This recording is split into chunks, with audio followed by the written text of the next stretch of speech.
The year is 1957. The Cold War demands absolute global reach and strategic permanence. American defense planners faced a fundamental logistical limitation. Every bomber must eventually land to refuel. The solution proposed was audacious, brilliant, and ultimately terrifying. An aircraft powered by an onboard nuclear reactor, capable of flying for weeks without ever touching the ground. This was Project X-6, the nuclear propulsion aircraft. The concept promised true unlimited endurance, allowing a strategic bomber to remain airborne indefinitely, maintaining constant vigilance over the globe. It was an engineering blueprint that truly should have changed history. Before we dive into this billion-dollar conceptual failure, please take a moment to hit the like button and subscribe to Never Built. We uncover the lost future that the world canceled. We promise you this. Stick with us until the final segment, and you will learn the one specific chilling design flaw in the crew shielding that proved this aircraft was by its very nature a flying radiation chamber. Here is why this ultimate weapon of endurance was abandoned: the direct air cycle engine. The X-6 was designed to be powered by a nuclear reactor that directly heated compressed air, turning the core into a flying furnace. This revolutionary engine eliminated the need for jet fuel, but it guaranteed that the air passing through the reactor and exiting the exhaust would be intensely radioactive. The impossible shielding dilemma. To protect the crew from the lethal radiation of the reactor, the cockpit required massive amounts of heavy shielding materials like lead and water. However, every pound of shielding added weight that degraded the aircraft's performance. Engineers discovered they needed more shielding than the aircraft could physically lift. The billion-dollar ground test. The United States spent over $1 billion in 1950s currency on this propulsion technology. The true cost of this abandonment was the creation of a massive, heavily contaminated facility, leaving behind a legacy of nuclear waste that remains a problem today. The story of the X-6 is the story of a futuristic prototype that failed, not from lack of genius, but because the laws of physics would not allow a human crew to survive its operation. The core of the X-6 project was the direct air cycle propulsion system. This was the most straightforward, yet the most dangerous way to use nuclear power for flight. In a conventional jet engine, compressed air is heated by burning kerosene. In the X-6, the chemical combustion chamber was replaced by a nuclear fission reactor.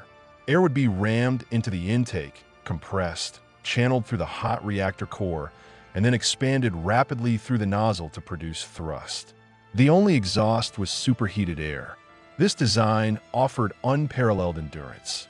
Since the fission process requires only a minimal amount of nuclear fuel to run for weeks or months, the aircraft could theoretically fly until mechanical failure or crew exhaustion forced it to land. The immediate, terrifying consequence of this design was simple physics. The air passing directly over the hot reactor core became instantly irradiated. This meant the X-6 was designed to leave a trail of radioactive exhaust everywhere it flew.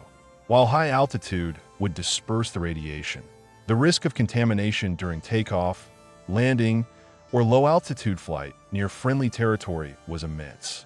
The engineers at Convair had built the perfect endurance machine, but they had also created the world's first potential flying dirty bomb. The operational risks associated with a massive nuclear aircraft contaminating the ground crew and the local airfield added exponentially to the project's crippling cost. The insurmountable engineering challenge of the X-6 project was known as the shielding paradox. The laws of physics mandated that to protect the human crew from the gamma rays and neutrons streaming from the active reactor, a minimum amount of shielding mass was required. This shielding was primarily composed of dense materials like lead, polyethylene, and water, all strategically layered around the cockpit and the reactor core. The crew compartment was designed as a heavily armored, isolated capsule, known as the crew cask. However, every pound of shielding added weight. The more the engineers added to ensure the crew's survival, the heavier the aircraft became, demanding more powerful engines and more lift. The calculations quickly entered a feedback loop that became technically absurd. To fly the required mission profile, the aircraft needed to be light. To keep the crew alive, the aircraft needed to be heavy. Engineers discovered that the minimal mass of shielding required to keep the crew below the lethal dose threshold for a 100-hour mission was so massive that it would have severely compromised the aircraft's payload capacity, maneuverability, and range.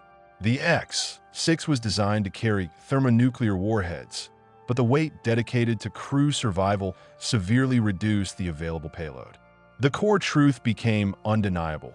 The X-6 could fly with a reactor, or it could fly with a crew, but could not safely fly with both while maintaining strategic relevance. Despite the shielding dilemma, the United States spent over $1 billion pursuing the core technology, primarily through the Aircraft Nuclear Propulsion (ANP) program. The focus shifted from building a complete bomber to proving the functionality of the engine system on the ground. The primary test facility was a National Reactor Testing Station in Idaho. Here, engineers successfully operated experimental reactors to simulate the heat output required for the jet engines. These ground tests proved that the direct air cycle was scientifically feasible. The reactor could indeed heat the air and sustain the thrust cycle. The tests also confirmed the logistical nightmare. The reactors and surrounding support equipment became intensely radioactive. This led to the creation of massive, specialized maintenance buildings and shielded storage areas. Any repairs or inspection required complex remote manipulation by robotic arms or massive lead-line vehicles. Furthermore, a heavily modified Convair B-36 bomber, known as the NB-36H, was used as a flying test bed. This aircraft carried a small, operational nuclear reactor in its fuselage, not for propulsion, but for testing the radiation effects on instruments and crew. The NB-36H required extensive shielding, including a massive water tank, but its mission was limited to testing the shielding effectiveness, never powering the engines. The aircraft was, by definition, a radioactive hulk, requiring specialized handling and remote parking after every flight. The expense and danger involved in merely testing the system on the ground proved that operational deployment was impossible. The final strategic decision to abandon the X-6 program came in 1961, delivered by President John F. Kennedy. The cancellation was not a failure of the engineers in Idaho. It was a realization that the technology was strategically and economically obsolete. By the early 1960s, the development of intercontinental ballistic missiles, ICBMs, had matured significantly. ICBMs offered true global reach, near-instant delivery time, and required zero human crew, thereby eliminating the impossible shielding problem entirely. A nuclear-powered bomber capable of staying airborne indefinitely was a magnificent feat of endurance, but it was slow and highly vulnerable to missile attack. The total cost of developing the X-6 fleet, including the specialized reactors, shielded hangars, and the required complex maintenance facilities, was deemed unsustainable and militarily redundant. The $1 billion already spent on the ANP program was effectively written off as research and development. The X-6 remains the definitive example of a project where the technological ambition was defeated by the simple conflict between two laws of physics: the need for mass to shield radiation and the need for lightness to achieve flight. The Air Force determined that it was simply safer, faster, and cheaper to send a missile than to send a pilot on a potentially fatal, unlimited journey. The direct air cycle engine design was the source of the radiation problem, but also the source of an immense engineering challenge. The heat exchange system, the reactor core, generated heat, but that heat needed to be efficiently and safely transferred to the air flowing through the jet engines. The primary component for this was the heat exchanger. This device, positioned between the reactor and the turbine, contained thousands of specialized tubes designed to withstand extreme temperatures and pressures. These tubes had to be made from exotic, heat-resistant materials that would not fail under prolonged exposure to fission products and superheated air. The challenge was stability. If a single tube ruptured during flight, the highly radioactive fission gases and particles from the reactor core would instantly be released directly into the engine's airflow, and out the exhausts. This would not only increase the environmental contamination, but would also introduce radioactive material into the turbine blades and mechanical components, severely damaging the engine itself.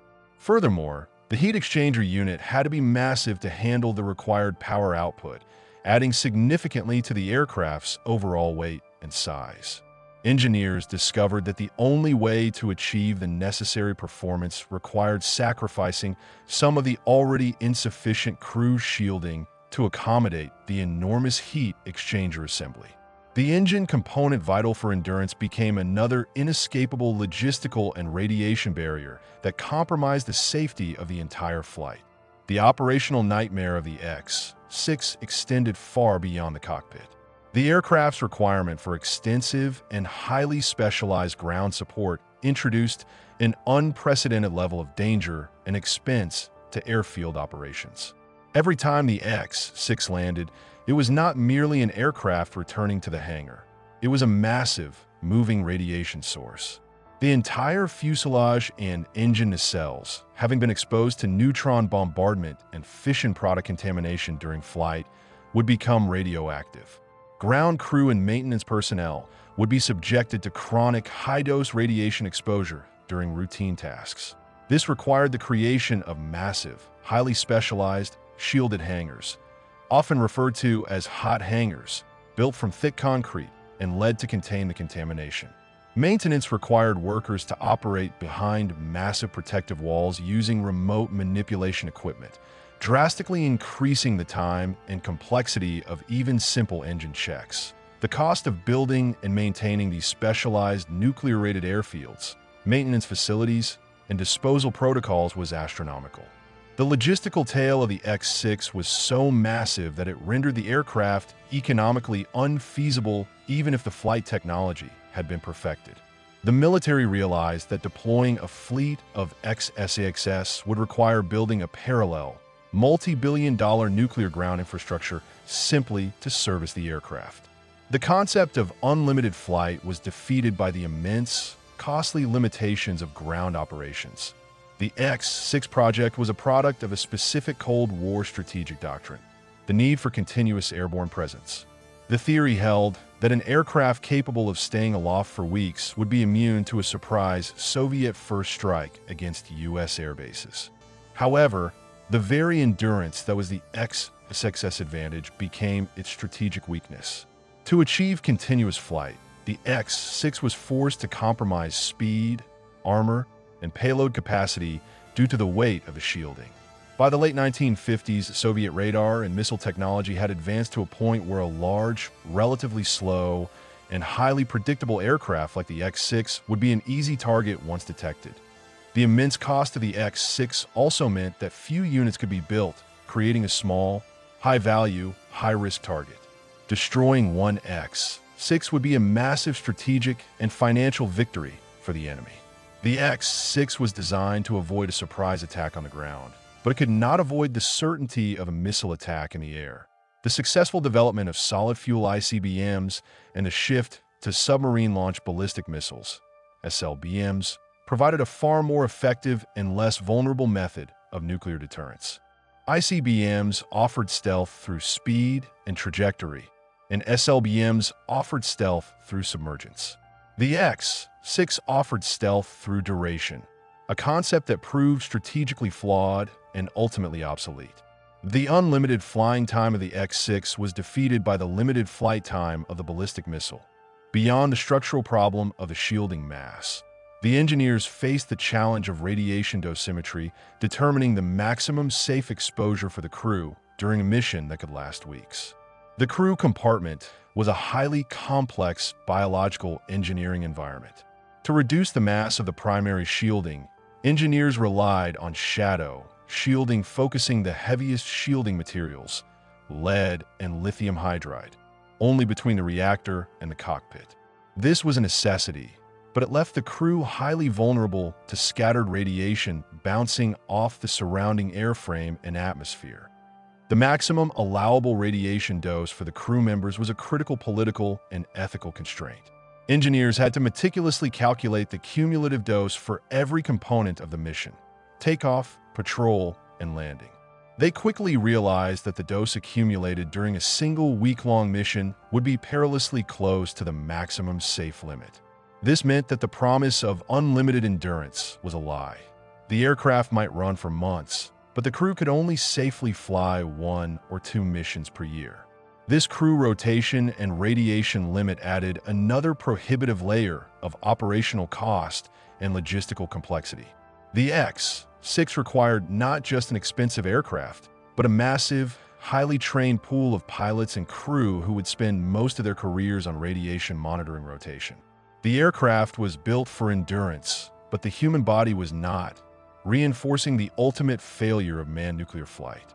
The abrupt cancellation of the X-6 project in 1961 left behind a colossal inventory of highly specialized and radioactive assets. The cost of this abandonment was twofold: financial and environmental. The financial cost included the massive test facilities at the National Reactor Testing Station and the partially built experimental airframes and engine components. This entire infrastructure had to be deactivated and decontaminated, a process that cost millions and took decades. The massive Aircraft Shield Test Reactor, ASTR, and its components had to be permanently entombed or removed using highly complex remote handling equipment. The environmental cost was the most enduring legacy. The ground tests and the NB-36H flights left behind a legacy of radioactive contamination at the airfields and maintenance sites. The handling of the highly radioactive reactor components and materials created complex waste streams that still require monitoring and disposal today. The project inadvertently created a massive environmental debt that the U.S. government continues to pay. The X-6 remains a classic example of a project where the technological brilliance was undeniable, but the ethical and economic costs were simply too high to justify. The laws of radiation shielding proved stronger than the ambition of flight. The X-6 was the fastest way to travel without refueling, but the ultimate expense was the potential life of its crew and the perpetual poisoning of its support facilities. The concept of the X-6 was buried, but the lessons learned quietly fueled a parallel research effort focusing on a safer, yet ultimately unfinished, nuclear technology. The final cancellation of the X-6 program in 1961 was highly scrutinized by both the public and international rivals. While the official reason cited by the Kennedy administration was the strategic obsolescence posed by ICBMs, the underlying factor was the unacceptable public risk and fear of airborne radiation. The concept of a nuclear fission reactor flying directly over populated areas was politically untenable. A crash involving an X-6, even in a remote area, would result in the permanent scattering of radioactive material, contaminating a massive zone. This was a risk that no government, even during the peak of the Cold War, could ethically justify or politically survive. The engineers did propose an extreme measure to mitigate this risk: a highly complex, jettisonable escape pod for the reactor core itself. In the event of a catastrophic aircraft failure, the reactor core would be ejected, deploying a massive parachute system to allow the core to land relatively gently in a predefined, unpopulated area away from the contaminated wreckage of the plane. However, this solution was never fully developed and presented a host of new, terrifying questions. How could ground control guarantee the core would land in the target zone? What if the parachute failed? The mere idea of a massive, heavily shielded reactor core descending under a parachute over North America became a horrifying symbol of the project's fatal flaw. The X-6 was defeated not just by weight, but by the impossible political challenge of managing a potential nuclear catastrophe that could not be contained. The failure of the direct air cycle, DAC, engine led researchers to explore a quieter, safer, but equally complex alternative: the indirect air cycle engine. This shift was a direct acknowledgement of the DAC's fatal radiation flaw, in the indirect air cycle. The air powering the jets would never touch the reactor core. Instead, the reactor would heat a separate fluid, such as liquid lithium or sodium, which would circulate through a closed-loop system. This hot liquid metal would then flow through a large heat exchanger to superheat the compressed air for the jet engines. This design offered a crucial advantage. The secondary air driving the engine would not become radioactive. The fission products would be largely confined to the shielded primary reactor and the liquid metal loop. This solved the problem of the radioactive exhaust trail. However, the indirect air cycle introduced massive new engineering hurdles. Liquid metal is volatile and corrosive. Building a closed-loop piping system capable of handling superheated liquid lithium while under the immense pressure and vibration of jet engine operation was technically extremely difficult. The system required massive pumps and piping, adding significant weight, bulk, and complexity, thereby further compounding the existing shielding paradox. The X-6 was abandoned because the direct path was too radioactive and the indirect path was simply too heavy and too complex to be feasible. The sole tangible artifact of the X-6 program that flew was the NB-36H flying testbed. This monstrous aircraft, with its massive, shielded reactor on board, demonstrated the extreme operational limits imposed by nuclear aviation. The NB-36H never used its reactor for propulsion, but its mission proved the logistical truth. Operating any nuclear aircraft is prohibitively expensive and complex. The test plane required a specially trained, radiation monitoring flight crew. It had to be refueled and maintained in isolation. It could only land at specially designated, high-security, shielded airfields. The NB-36H's flight log revealed that the chronic radiation exposure rates, even with the reactor shielded and only used for testing, required constant crew rotation and massive investment in dosimetry equipment. The data proved conclusively that operational use of any manned nuclear aircraft would necessitate an astronomical personnel rotation budget and strict, limiting flight hour restrictions. The cost of decommissioning and dismantling the radioactive NB-36H after the program's cancellation was itself a multi-million-dollar undertaking, providing a final, expensive confirmation of the X-6's fatal economic flaw. The NB-36H was a costly lesson. The weight required to protect the crew was too much for the plane, and the necessary infrastructure was too much for the defense budget. The X-6 remains the definitive technological barrier in aviation history. The project failed because the engineers could not successfully reconcile the three competing demands: flight performance, radiation protection, and crew safety. The weight required for shielding protection directly conflicted with the performance needed for flight performance. Any reduction in shielding mass to improve performance would instantly compromise the crew's safety. The simple, unyielding physics of radiation absorption demanded more mass than the aircraft could afford to carry. This crucial engineering failure led to a massive realignment of defense priorities. The lesson was clear.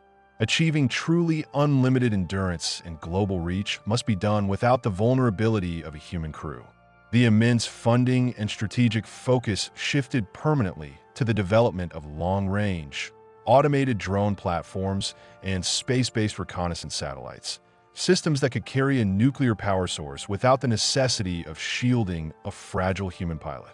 The X-6 was a technological masterpiece that forced the U.S. government to confront the limits of manned flight and the impossibility of containing nuclear waste within a dynamic, moving structure. The plane was retired, but the scientific data it provided remains fundamental to high-temperature reactor design and continues to influence modern attempts at clean, compact nuclear power. The X-6 Nuclear Propulsion Aircraft was the dream of the unlimited machine, a massive billion-dollar ambition defeated by a few hundred tons of necessary lead shielding. The project was too dangerous for the crew, too costly for the budget, and too visible for the Cold War. Its legacy is the ultimate confirmation of strategic priorities. Speed and stealth, provided by ICBMs and submarines, proved superior to unlimited endurance. The X-6 was a technological dead end, but a crucial historical marker. The X-6 was the fastest way to fly without refueling, But the ultimate expense was the potential life of its crew and the integrity of the environment. The X-6 failed because the crew required heavy shielding. Today, small nuclear reactors are being developed for space rockets and long-endurance drones, which require no crew shielding. Do you believe the X-6 concept should be resurrected using modern automated systems, creating an unmanned nuclear drone capable of flying for months? Or does the inherent, uncontainable risk of a reactor crash mean this technology should be permanently confined to the archives? Let us know your thoughts on the future of unmanned nuclear flight in the comments below. If you enjoyed this professional deep dive into the abandoned engineering of the X-6, like this video and subscribe to the channel for more stories about the incredible projects that were never built.